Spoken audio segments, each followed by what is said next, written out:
They wouldn't invite any ordinary cat, would they? No. Oh, you're an agent with meows.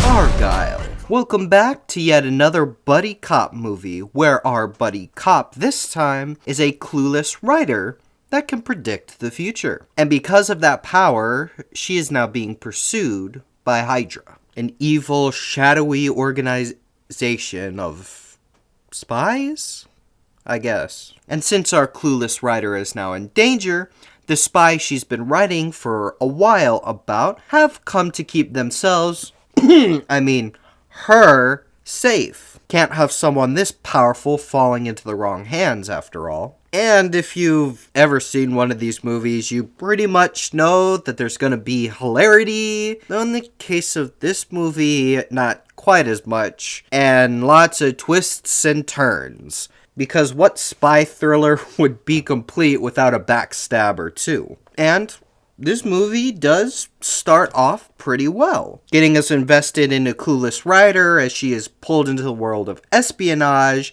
and we learn more and more about her. I just wound up liking her character. And as the book and real life start to merge, while yes, it is a little jarring at first as one person is talking through two different people, their book personas and their actual person, but it's easy to get used to, so I'll give it a pass. My biggest issue with the movie isn't really an issue, I suppose. Matthew Vaughn's directing style is basically to start a movie like all the movies that came before it, and then switch on a dime into something more silly and fun. It's not necessarily an issue, it just feels out of place. But the actual legit real issue I have in this movie is with the twists and the turns. While most do work very well, there are some that feel either forced, or if you stop to think about it for 2 seconds, you can spot the twist coming a mile away. Or it's simply, why did you bring up this twist in the first place?